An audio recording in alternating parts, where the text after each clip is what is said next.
liền thúc ơi lẽ lòm khất vỏเลยlà nếu lâm cây nào tụi ni chỉ cắt chỗ gỗ nè xài liêm ground lay nè đi ngắt chỉ cắt chỗ gỗ nè nếu lâm cây nè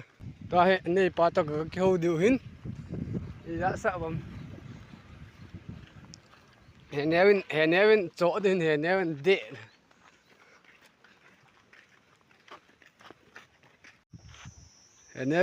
nếu chỉ tụi ni chỗ gỗ hin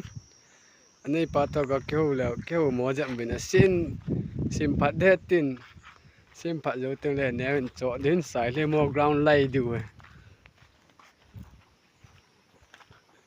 ลังเสียเหกังจักาตีดากังตีดาจีนตีดำเสียหินสิมพัดถึงแล้วเนี่ยเป็นโตลดิ้งสายเลยมกราวน์ไล่ไล่ปีดูตาให้สายเลยมกราวน์ก็เวทติดดูไตsài liêm ground của chúng ta về nếu chúng ta ground vẹn lại tại ground vẹn và tai gã kêu liêm lại tạo thì tí lăng sang lại đem tai ground gã vẹn lại tạo ground dọn lại tạo ground hin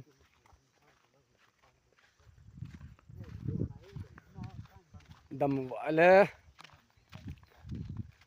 nếu bên hin lại thì